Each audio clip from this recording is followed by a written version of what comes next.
Hey, good evening. Good evening.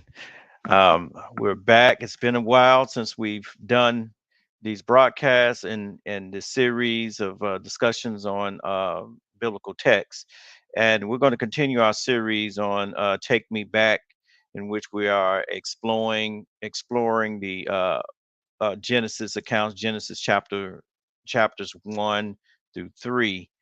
And I'm so happy to get this going again. We took a little break, but we're back. I'll introduce my partner in crime here in a little bit, Robert A. Jackson Jr.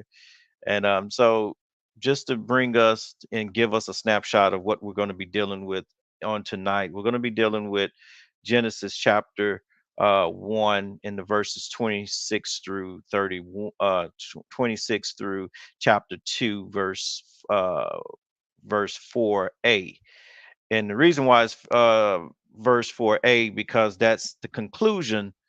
The first half of verse 4 of chapter 2 concludes the creation narrative, the first creation narrative that starts in Genesis chapter 1 and verse 1. And so I am looking forward to this discussion tonight. I am happy and blessed to be able to take part in helping to liberate minds and as we look at God's word together. And so before I get started, before we bring in Robert Jackson, I just want to give a flow, introduce a little flow that I find useful in reading uh, Genesis chapter 1. And that flow of Genesis chapter 1 to Genesis 2, verse 4a, it works a little bit like this. Um, you have the old setting. So when I call it the old setting, because when you get to chapter 2, in the first 4 verses, you have a new setting. And so we'll get into a little bit of that here shortly. So you got the old setting, and then you go into God speaks, God creates. Then it's the God assesses, God labels, and God assigns worth.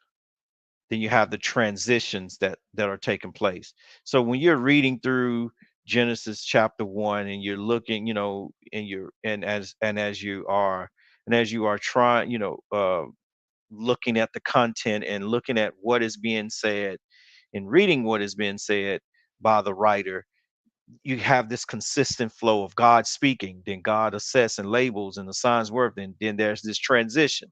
Then after that transition, it starts over again. God speaks, creates, God assesses, God assigns worth, and then there's that transition again.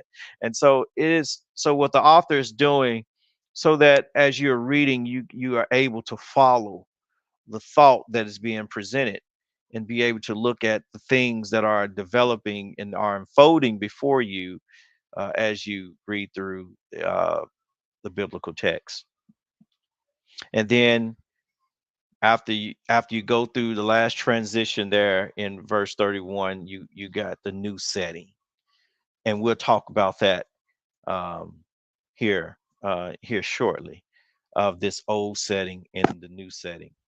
And then you got the summary of it all, this speech creation, um, that all of creation is included in this narrative of God forming heaven and earth. And so when the scripture talks about that, this is in verse 4 of chapter 2, when it says, it reads that these are the generations of the heavens and the earth when they were created. So humans are included in the creation of the heavens and earth. The animals and the sun and the moon, the stars, they all are inclusive of this speech creation. So for tonight, we are going to be dealing with Genesis 26, chapter 1, verse 26 through chapter 2, verse 4a. And it reads, Then God said, Let us make humans in our image, according to our likeness. and let them have dominion over the fish of the sea, and over the birds of the air, and over the cattle, and over all the wild animals of the earth, and over every creeping thing that creeps upon the earth. So God created humans in his image. In the image of God, he created them. Male and female, he created them. God blessed them, and God said to them, be fruitful and multiply, and fill the earth and subdue it, and have dominion over the fish of the sea, and over the birds of the air, and over every living thing that moves upon the earth. God said, see, I have given you every plant yielding seed that is upon the face of all the earth, and every tree with seed in its fruit. You shall have them for food. And to every beast of the earth, and to every bird of the air, and to everything that creeps on the earth, everything that has the breath of life, I have given every green plant for food. And it was so. God saw everything that he had made, and indeed it was very good. And there was evening, and there was morning, the sixth day. Thus the heavens and the earth were finished, and all their multitude. On the sixth day, God finished the work that he had done, and he had rested on the seventh day from all the work that he had done. So God blessed the seventh day and hallowed it, because on it God rested from all the work that he had done in creation. These are the generations of the heavens and the earth when they were created. So there we have it. Our study for tonight, as we have this discussion, again, will be Genesis chapter 1, verse 26 through Genesis 2, verse 4a. And so I'm going to bring in at this time my good friend Robert Jackson, who is with me, and he's the founder and the CEO of New Vision Ministries. And so Jackson, so as you read uh, Genesis 26 through Genesis 2 4a, uh, what thoughts come, flow through your mind as we look at this? Man, there's a lot of stuff in there, man. Starting off with 26, man. The let us make humans in our image. What is it? What does that entail to uh, look like the Creator? Uh, what what does that mean to us as humans? To know that we are created in the image of the Creator, in the likeness of the Creator. And then the Creator turns around and gives us um, dominion over uh, creation. Um, Man, just looking down through there, man, it's. I believe if we can help people to understand the importance of what God was doing when God created humans, then we would have a different outlook on how we view ourselves and how we view each other. Hmm. That's my first take on Yeah, 26 through 24. yeah. You know, I'm going to back up a little bit, Robert. And I know we didn't discuss. We discussed on in our initial or our first segment of this "Take Me Back." Hmm. We dealt with the first two verses, right? And we Hmm. didn't get a chance to record a session in verses 3 through the fill in verses 3 up to 26 when it's Hmm. you're creating things. But I love that flow of that God is speaking, Hmm. and And I think that this whole thing, right, as you look at God said, that word Amar, uh, Hmm. it's we would think that God is that this is that God is saying things, right, speaking things into existence. But this word, it can mean that, right? It can mean the vocal, but this word also takes in thought, Hmm. thinking.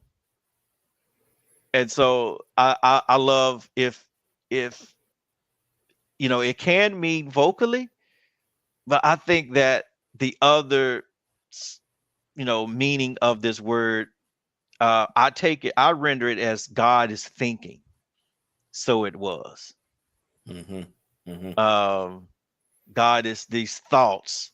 And so what we have here in Genesis in the first creation story is the writer is saying that you are, you have God's image because God was thinking of you. Hmm. Thinking, and when I look at thinking and think about this concept of thinking, that our language, the language that I'm using, the sound, and when you hear my voice, it is the expression of my thoughts. Hmm. It is putting my thoughts in physical or form to where you can hear it and where you can listen to it. I think that's the idea. When that's the idea that's being conveyed here. And and you're right, when you get into the imago, that leads us to the mago, the image, which is often called the imago Dei, right? Speaking, Hmm. to me, is this essence, um the essence of what's being represented. Hmm.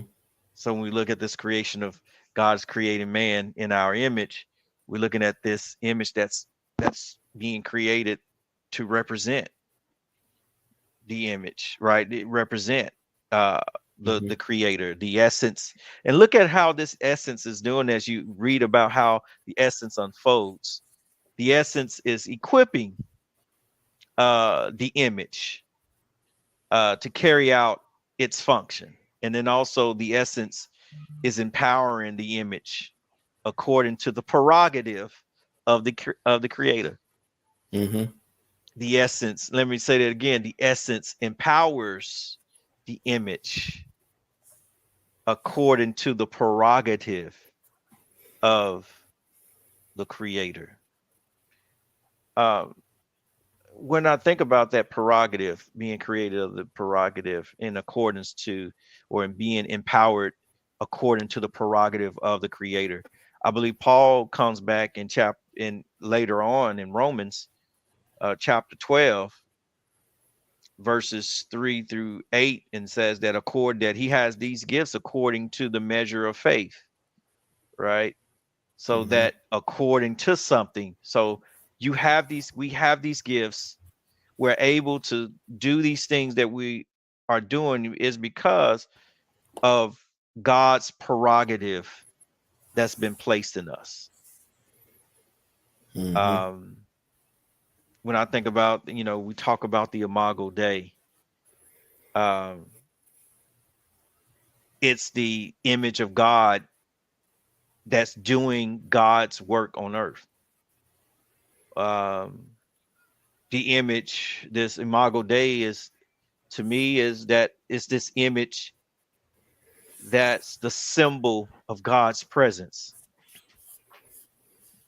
um and it's a neat little word that's being utilized for, the for image, right?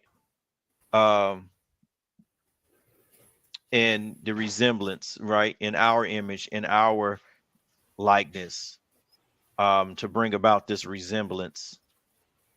So not only is this, I would say, not only is this image is the essence of the creator God, but it's also in our likeness, it's resembling the creator God. Hmm. Right, that's such a to me, it's a powerful, it is a powerful thing and a liberating thing to know that I'm bearing divinity within me. That I I represent God's presence on this earth. And this image that I'm here to do the work of the creator that sent me. Hmm. I just think that's, I just think that's just a powerful concept. Man, you said something right there Mhm. when you went back and looked at that the word that was used there, and you said that it focused or it could mean thinking. Um, Mhm. that's powerful.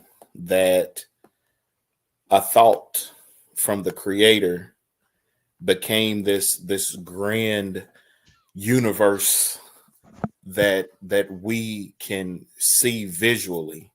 It was a Mm. thought. So let's play on that for a little bit. Okay. So if we look at Okay. it from that standpoint, the creator thought the universe happened. The creator thought we were created. The creator thought life was put into motion. So Mm. if we're made in the image of the creator, then it is important what we think. It is important that we think like the creator, that we think as uh, little g creators. I'm sorry, little c Little creators, like C. what we've talked about in the past. Um, and so my opening statement paired with what you just said made me think about a quote from the book The Miseducation of the Negro. Mm. Mhm. And I'm gonna read this right here if you don't mind. I'm gonna change his wording up just a little bit so that it's I'm gonna try to make it as inclusive as possible to show what Dr. Carter G. Woodson was talking about here.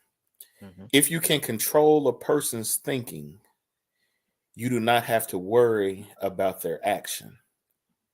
When you determine what a person shall think, you do not have to concern yourself about what they will do.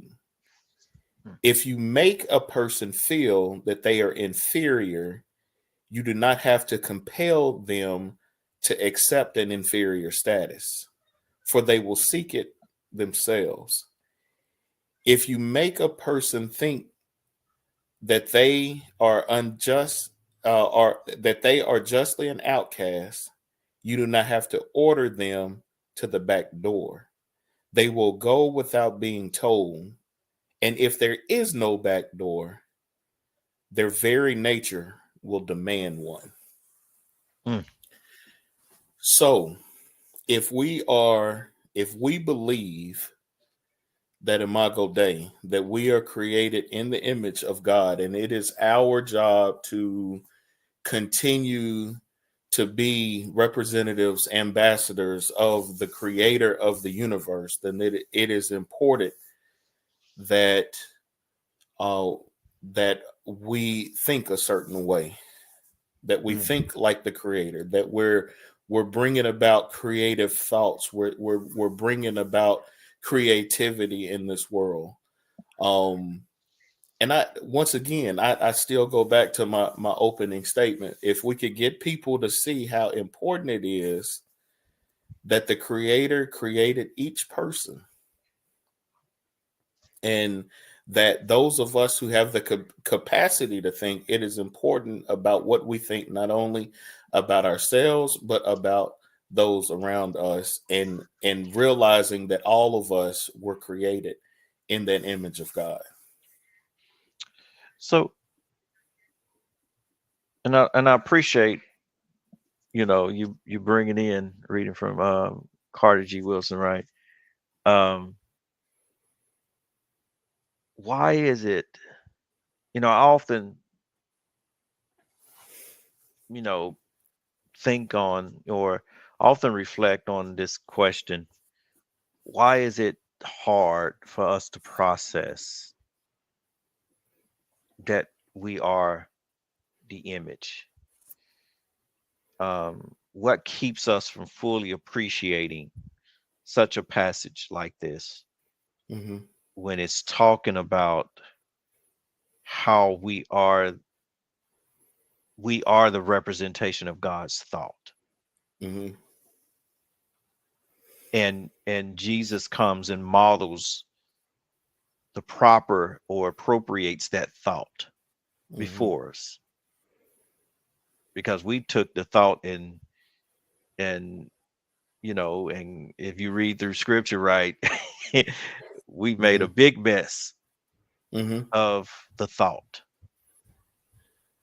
of God's thought, or we made a big mess in representing what God thinks. Mhm. Um, when you look at even that following verse, verse 27, you get the male and female, and the male and female, they are noteworthy beings, Mhm. right? It's not just let us create man in our image, but it goes and 27 fleshes that out further, that Mhm.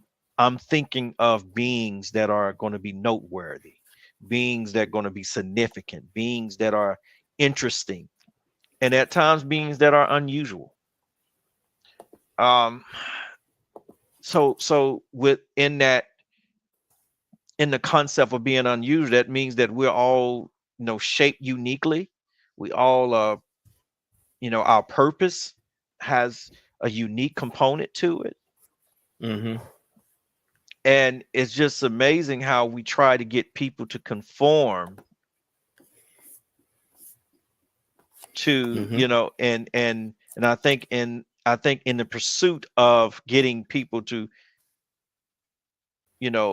behave in a manner of what we deem as a worthy citizen or a good citizen, I think that it comes at the expense of that uniqueness that lies within. Mhm. We are we are noteworthy, meaning that we are significant, we are interesting, and we are unusual. Mhm. And I think that we need all three of those components in order to really reflect and represent God's thought. Mhm. Because we just look at things, right? And we look at everything and stuff, and this is a world filled with unique things, unique Mhm. people, unique beings. Mhm. And it is through, so we God created the animals, right? Mhm. A dog for some people can't satisfy the joy that a cat brings to certain people, Mhm. and vice versa. Um, some people, not all people can be used. So when we were talking about people, then not all people can be used for every task. There are certain people that are good for this task and certain people that are good for that task. And that doesn't mean that you are less worthy than the other person. It just means that if we step back and look at it like, wow, that's uniqueness, that's that unusualness, that's that what we all need, because we can all benefit from that. I just, I hope that I'm not straying too far off, but it's just trying to give us a a, a picture of what this image is doing. The Mhm. complex there is, the complexities of this image Mhm. and how we all represent that. Mhm. You know, Anthony, the part To answer part of your question, it's funny because you made me think about what Reverend Dr. Jeremiah Wright said one time. He said that I can't remember the exact context, but he was talking about how those of us um, in that live in like a more Western civilization, um, we have adopted more of the French philosopher. Is it Descartes? Hmm. We've come more adopting his thought process, his philosophy of "I think, therefore I am," which is very individualistic. So when we look at it from an individualistic standpoint, um, it's all about me, and therefore, because it's about me, then when I go about doing what I do, then you have to do it the way that I do it. So it's more of a controlling type philosophy when we're dealing with other people. It's just looking at the quote within itself. Hmm. There's nothing wrong with the quote within itself of "I think, therefore I am," because Hmm. we should have a certain sense of confidence.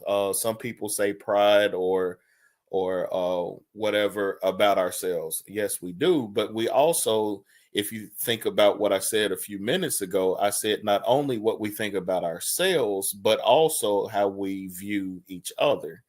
Mm. And I do believe that Reverend Dr. Jeremiah Wright was right in the way that he taught that particular segment that he was teaching when he said that if we would use the African philosophy of Ubuntu, I Mm. am because we are, and Mhm. because we are, I am is the way the Zulus talk Mhm. about it.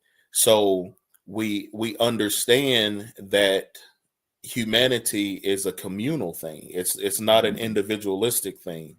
Uh, yes, I am who I am, but I am who I am because of other people. Yes, I have done my fair share, but there were people behind the scenes that helped us to become who we have become, and vice Mhm. versa. We have helped others to become who they have become.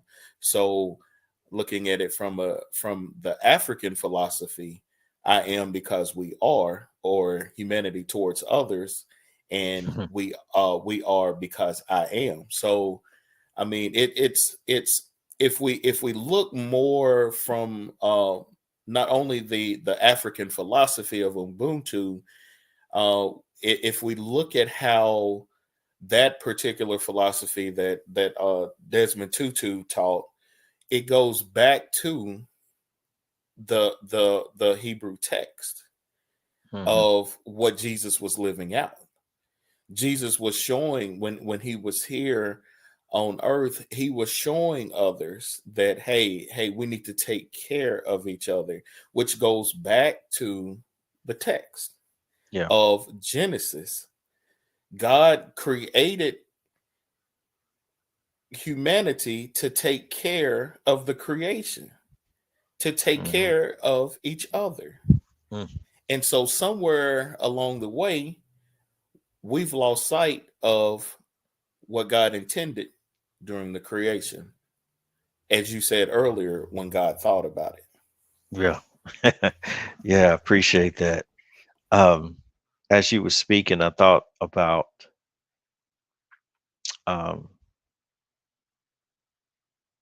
the forming and the forming of these beings, male and female, and how they, more of how they are noteworthy.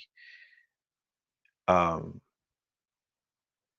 I think what can help us, what helps me in thinking about, the liberating act of this passage is thinking about the audience that is written to.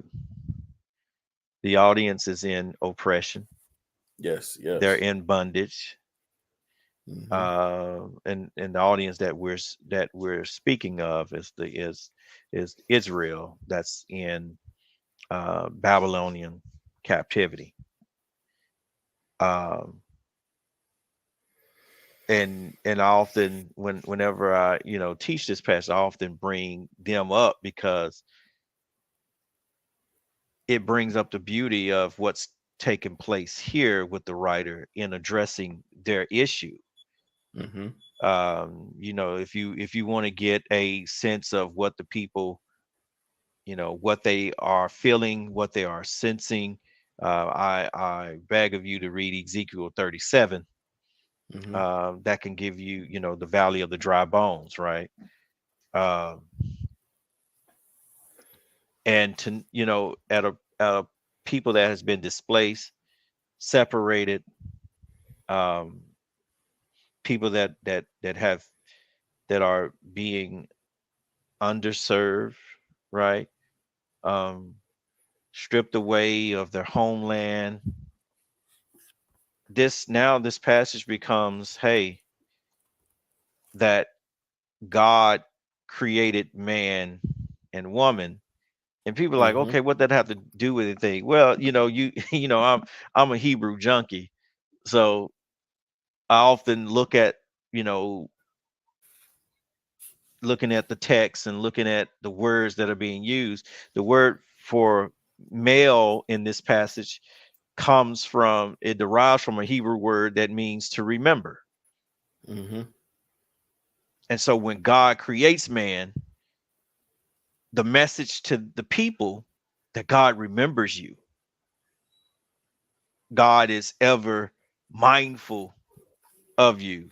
And so this being remembering, or God being mindful, is that is looking on your condition and is moved into action Hmm.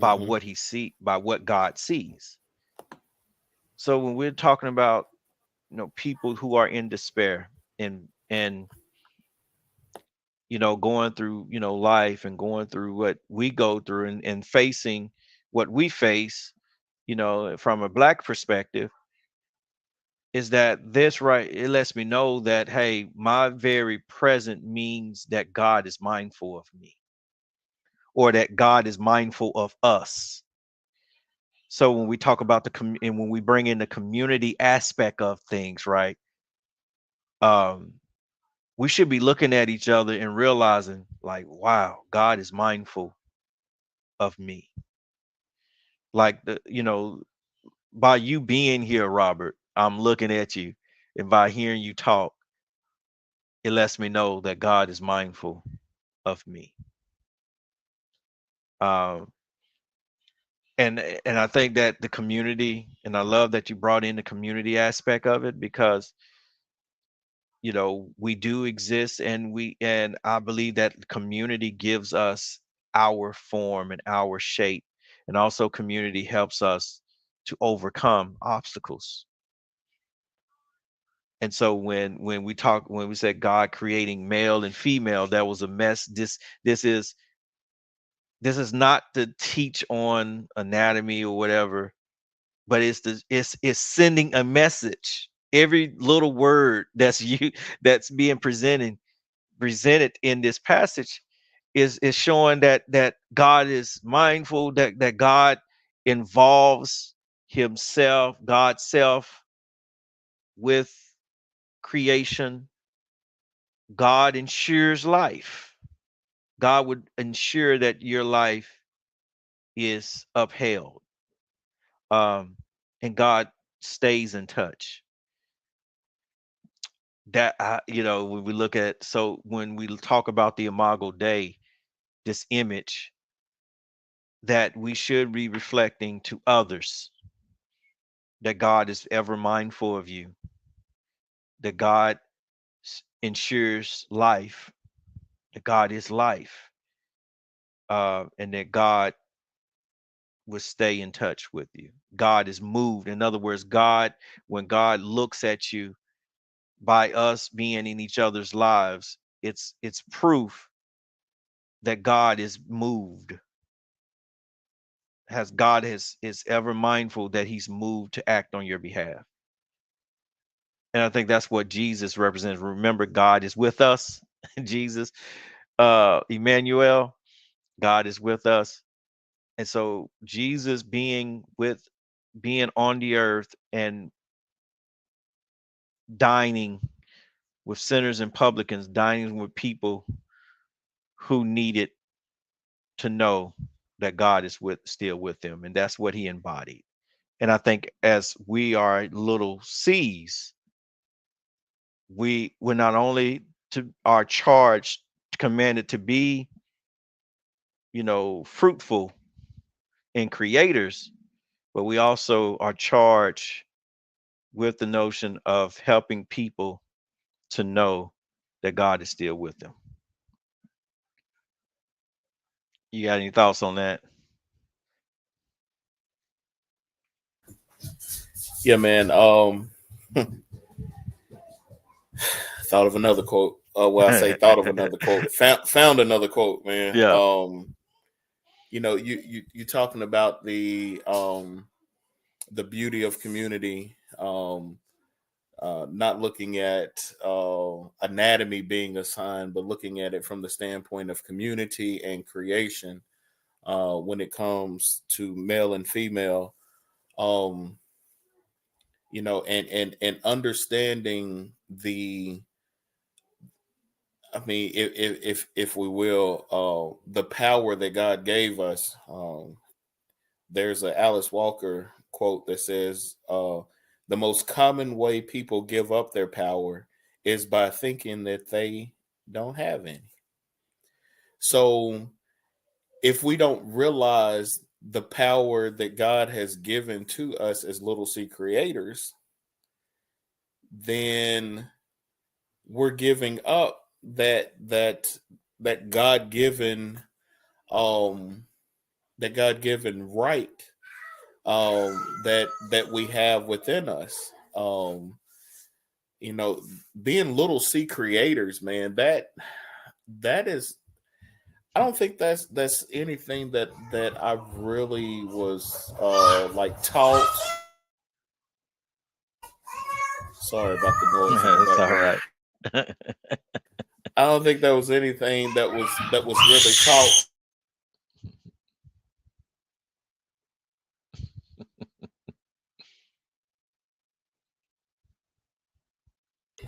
Recording with a 2-year-old, man. Oh yeah. Oh yeah. You on mute. Can you hear me? Yeah, I get you now. Okay, okay. I don't know how much of that got recorded. I apologize to those who are watching this later, man. Man, it's always interesting at the Yeah. Jackson house, man. But Hmm. but the I don't know, I don't remember really hearing about this from pulpits when I was growing up about Hmm. the little c creator and how important that is, how powerful that is, how empowering it is, how liberating it is to know that God put something in us um, that we can use for the betterment of society to Hmm. help not only ourselves but to help others. That there's something special within each one of us, even Hmm. those of us who we may look at as well, how are they creating? Um, Hmm. I know I have met people who we would look at and say, well, that person has a disability. Um, that this particular person may not be able to physically do what a lot of the rest of us can do. They may not be able to say some of the things that we can say. But I do know this. I have watched people who we say are Hmm. special needs or or have, as we say, disabilities or whatever. I have watched them do stuff and teach others things about life. Mhm. And in that teaching us about life, that is their way of creating. God put that in them to teach us, whether they realize that they're doing it or not.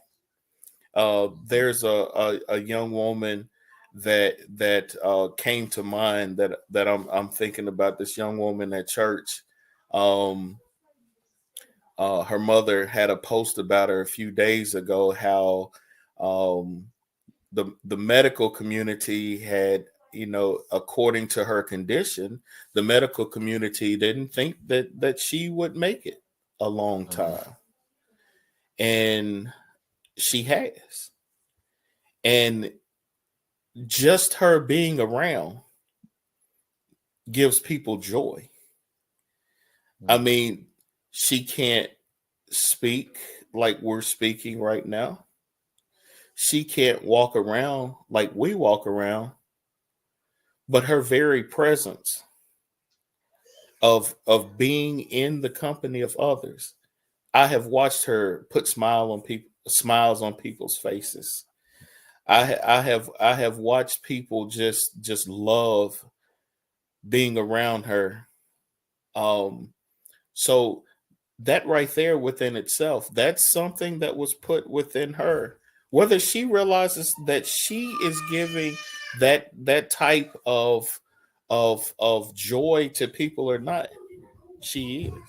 Mhm. So we can't we when we talk about little c creators, we have to look at this from a broad standpoint, just like you said earlier about um how vast this notion is of us being created in the image of God. We have to look at us being little c creators, how we as little c creators, how we create, uh, whether it being creating something tangible or just creating an atmosphere that people love Mhm. being around. Yeah. Oh yeah. And just and as we move along with is the imago Dei, these images or the little C's, they are given a task, and you hit on it earlier. When we read verses 28 through 31, we see the task that they're given. They are to have dominion. They are to what 28 talks about being fruitful, uh, and multiply and fill the earth and subdue it, have dominion and subdue it. And so you got all of these semantical equivalences that's taking place. These imperatives that are given. This it's imperative that we are to be fruitful. It's imperative that we are to be great, or is to be full, to fill the earth and to subdue it and to have dominion. It's imperative that we take care of creation.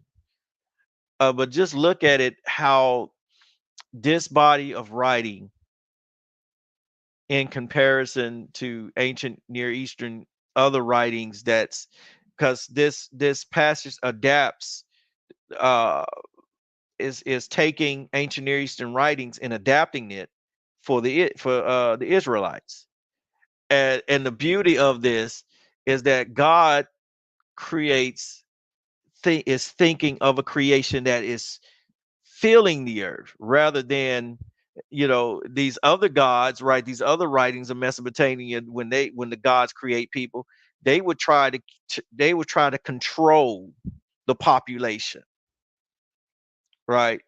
And if the population gets too if there it grows to a certain extent, then they would send the plagues and the famines and stuff to try to wipe the population out as population control.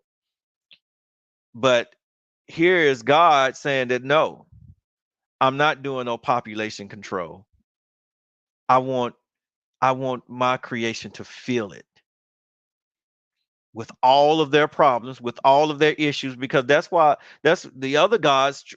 The reason why they would try to population control is to control the problems and issues. But this God here is saying that, hey, I want it all. I want them to fill the earth. And even if that comes with all of the problems and issues, I still want them to multiply and to be fruitful.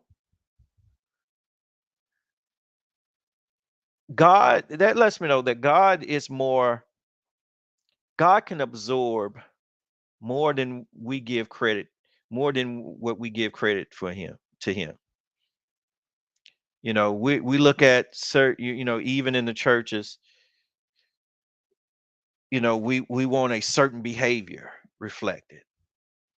We make allowances for certain sins and other sin. If people are committing in these indulging in these other sins, then that's they can't. We don't want anything to do with them. But here in the passage, God can absorb it all. God and this fruitful, and I know that the fruitfulness and the being great and to fulfill it, uh it's involving a behavior. Look who the behavior reflects. The behavior is to reflect God. And what we're supposed to be doing as followers of God, then we're supposed to be helping people to not reflect a behavior that's right with me, but a behavior that shows that they are from God. And that's what the passage is doing for me in how it's speaking to me. um Especially when you start comparing it to all of these other, start looking at the language, the writings of that day, and how they are adapting to describe this God. It's it's it's a beautiful thing that we serve a God that can absorb it all. And I think that's what people need to know. Especially people who are downtrodden, people who society has cast away, people who have done things right and thinking that they cannot get back on track. They need to know that, hey, the God that created you can absorb all of your problems, can absorb all of your mess.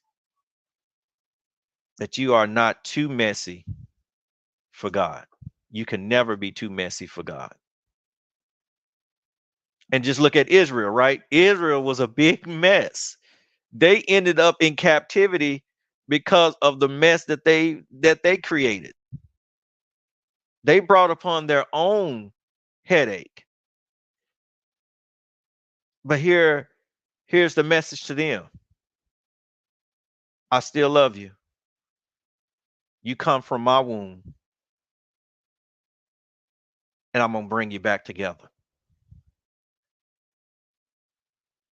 I'm going to bring you to rest from to a state of rest from a state of chaos. Because when we read the setting, right, when we talked about the first two verses in our last segment, we talked about how the water represents chaos, represents injustice,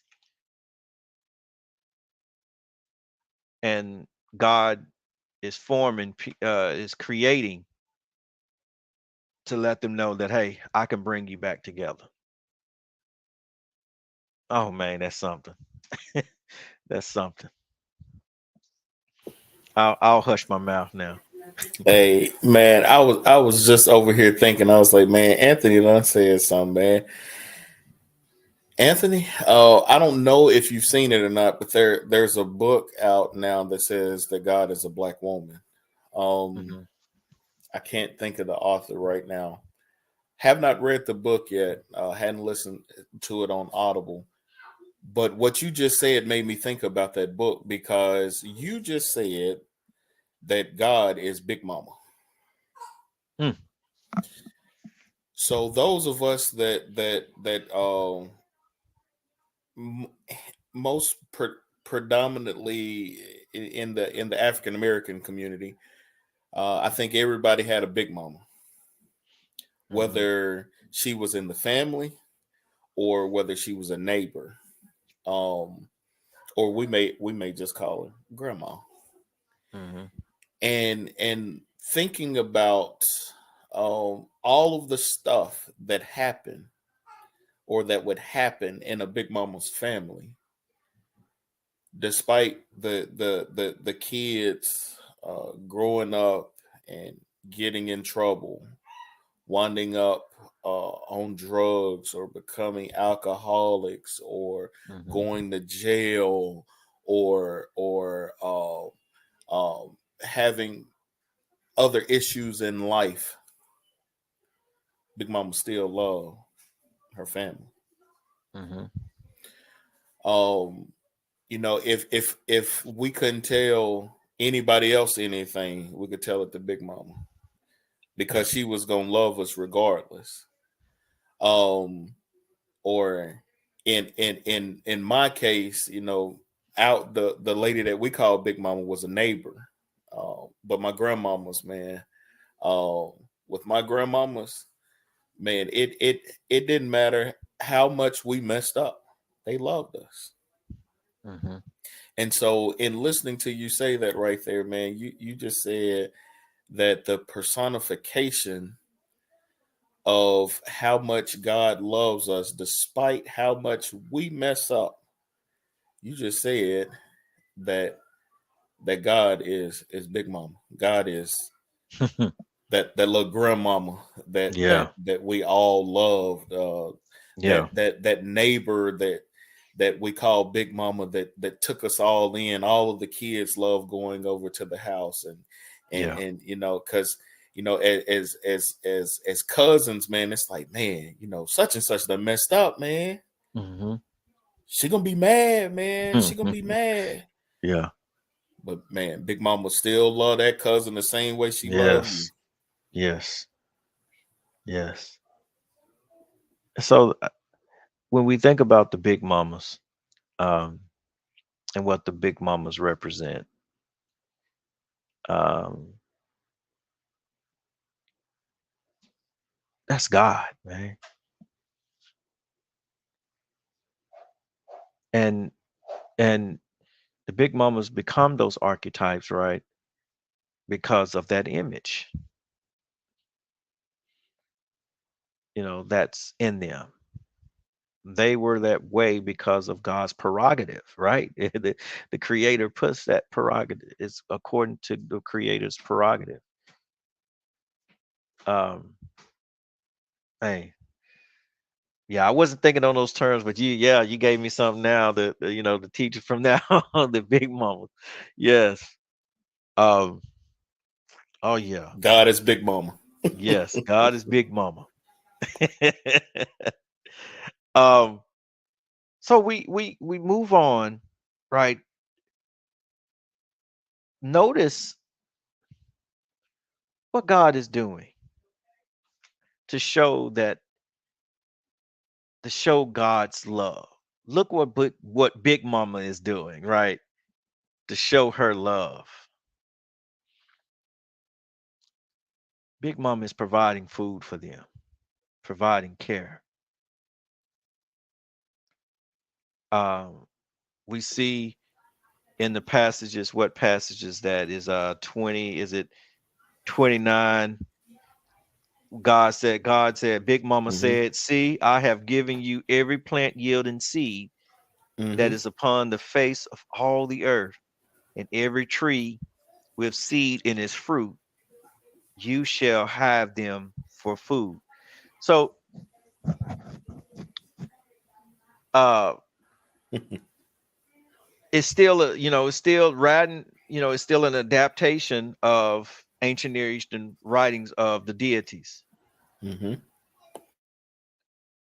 The deities created subjects to for the subjects to bring them food. But look at what this deity is doing. I'm the deity is creating them. Not only creates them, but provides them food.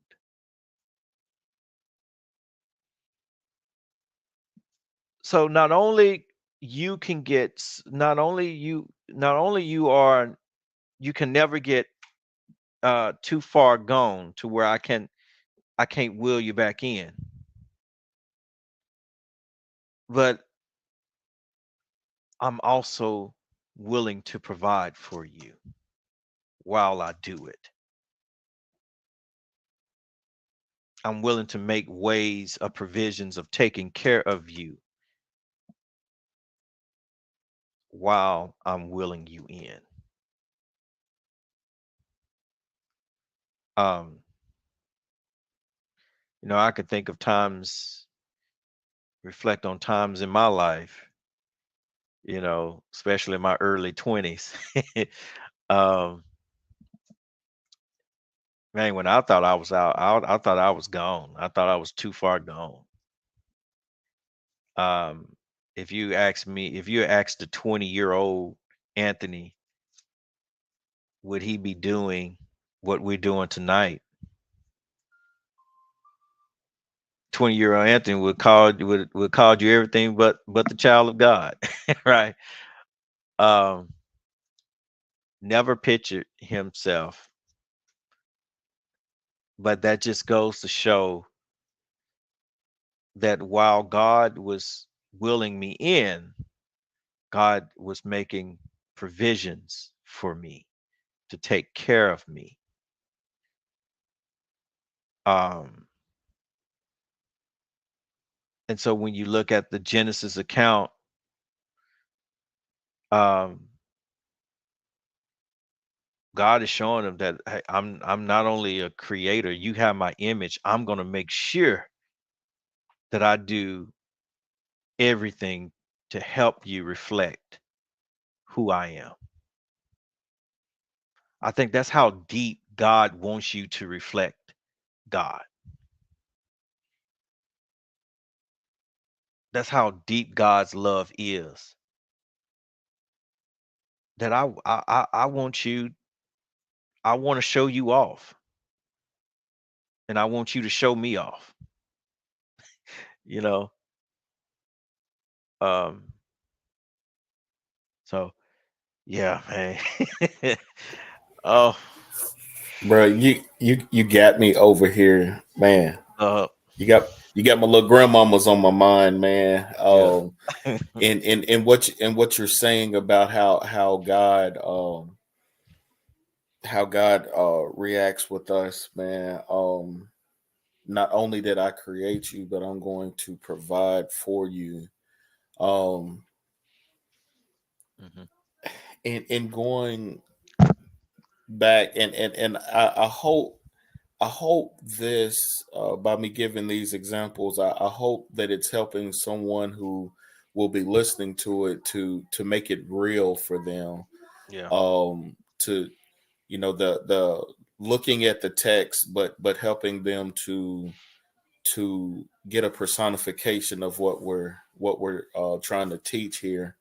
Um, you know, thinking about how um since I brought up Big Mamas or whatever, man, it made me think back to uh, our little our little grandmamas, man. And I call them little because Mhm. I'm a whole lot bigger than my my grandmamas ever were, man. Yeah. But in looking at um the personification of who they were, how if you think about the things that they went through in life to be able to become mothers Mhm. and to have families and to take care of their families.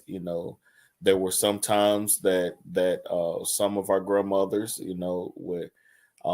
we had um, we had granddaddies that were there. Some of Mhm. us were fortunate enough to have granddaddies that were there, and then others of us may have grown up without a granddaddy because he passed away early, or he just decided not to be there or whatever.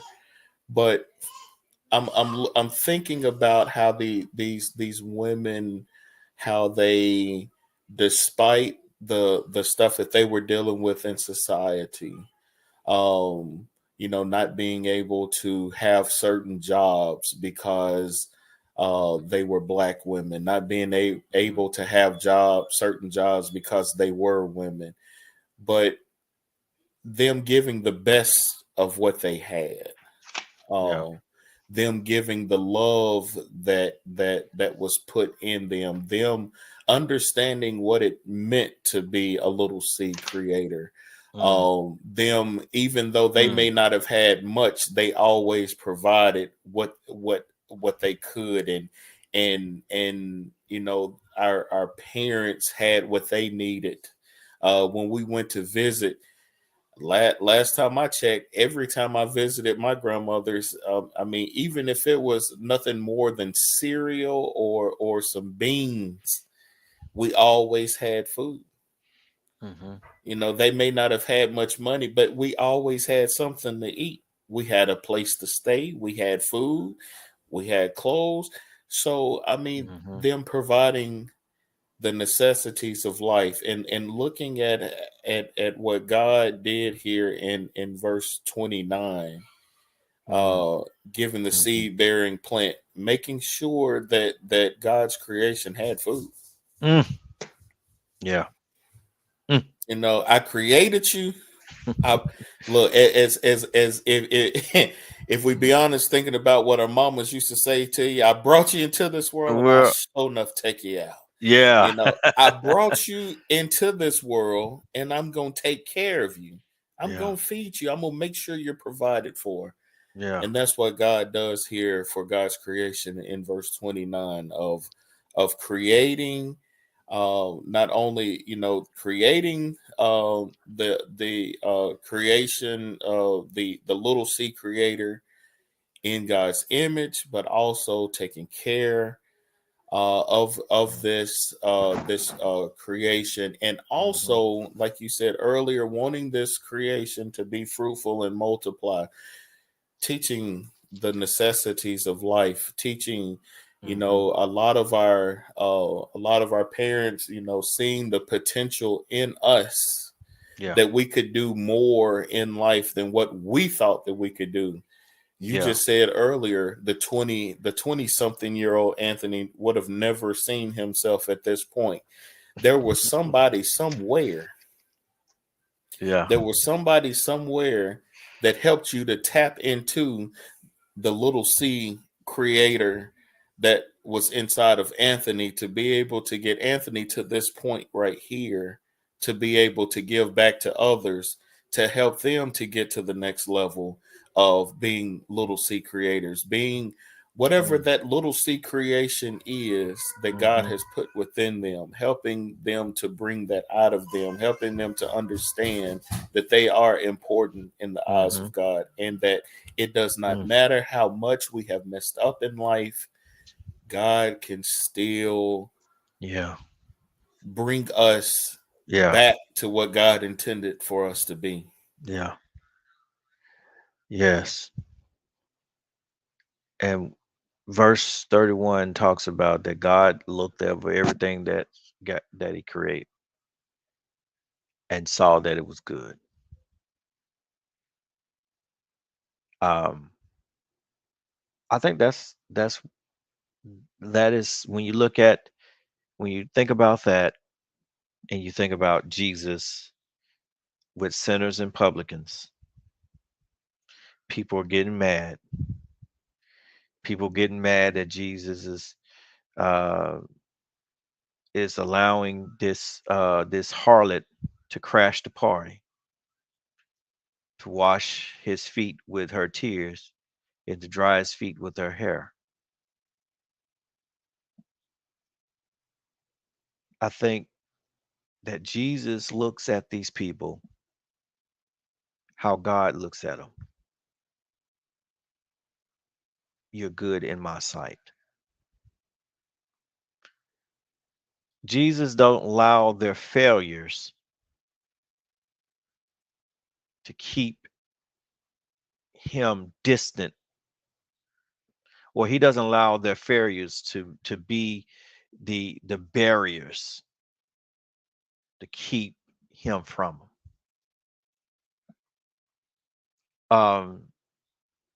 And like what you said with Big Mama, and thinking about that cousin, hey, Big Mama still loves that cousin, even when no one else will, because Big Mama sees the God goodness in them. I think our laws and our church polities gets in the way of us fully experiencing the goodness, or the images that God has placed in us. I think it gets in the way of us really. I think it cripples us to an extent when it comes to being redeemed, redemption, forgiveness, really uh exploring the fullness of forgiveness. Um and I think at times that we need those wilderness experiences. We need to be unplugged and removed from these systems and these policies and things that we have assimilated into. We need those structures to be broken down, and we need to meet God in the wilderness in order to see how good and how rich and how deep God's love is.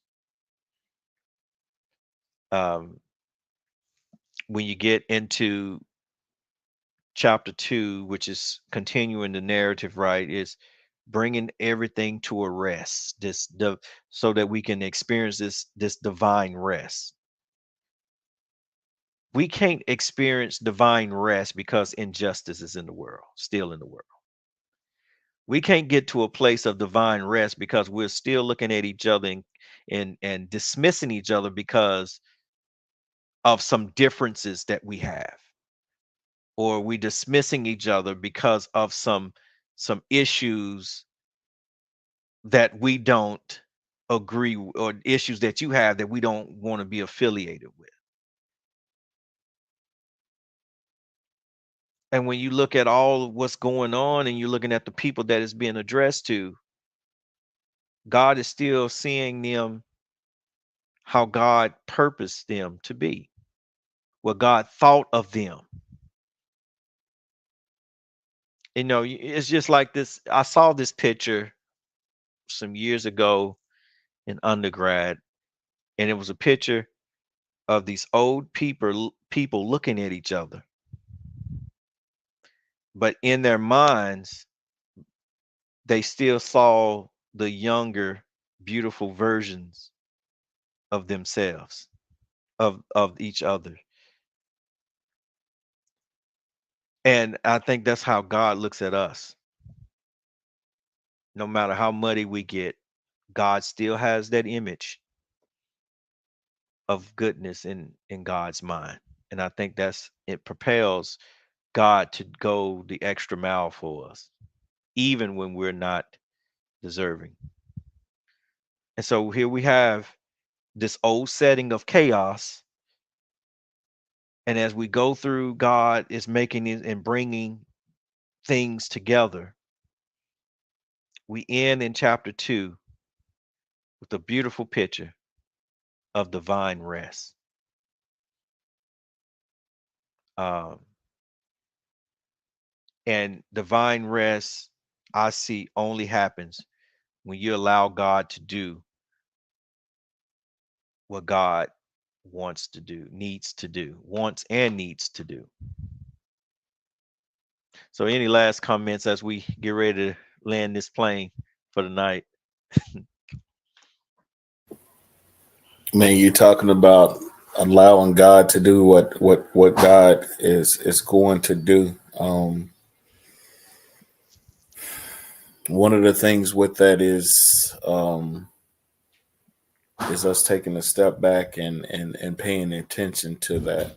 Um, I remember my spiritual director told me, um, uh, based on the story that I told her about my uh, my journey through, I guess you could say, my spiritual journey or whatever. One of the things that she told me was, she said, Robert, God was trying to get your attention back when you were in undergrad. The 20-some-year-old me wasn't listening, Anthony. Growing up the way that I grew up religiously, it was not something that I was looking for. God only speaks through the Bible. God doesn't work outside of the Bible. And so when these things were happening, um, when God was working on things behind the scene, I couldn't see, um, what was really going on. And um, but in that conversation that I had with her, she told me, she said, God was trying to get your attention while you were in undergrad. You just weren't listening. And so now, taking the time to sit back and try to understand what God is attempting to do. I say attempting, what God is doing in my life, and just trying to pay attention to it, man. One of the places that I go to from time to time or think about is, and and Harold's gonna get me on this one, man, when he listens to this. But uh, it's Normal's Hill, man.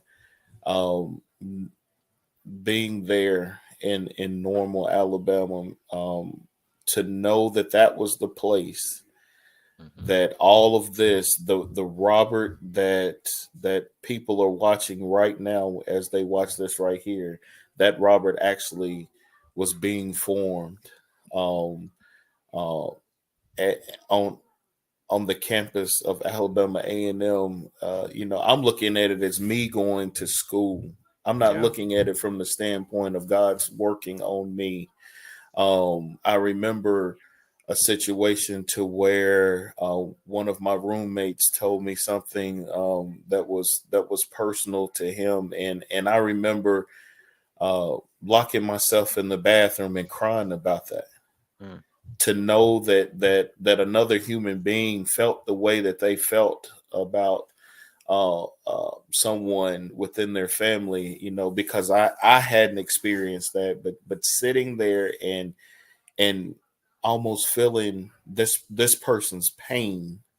mhm, um I don't even know if to this day if he even knows that I did that, but yeah. knowing that happened, that was the moment right there that my spiritual director said. She said, Robert, she said, you were showing the heart of Jesus right there. Mm, mm, You feeling the pain that someone else felt. yeah. You crying out because they were hurting. Mhm, It didn't happen to you, but you were crying out because they were hurting. Going back to what we talked about in Genesis, that communal thing. I am because we are. That mhm, started because of an experience that I had in undergrad. So, yeah. the paying attention to what God is doing, man. I know some people think that God, after God rested, that God was done.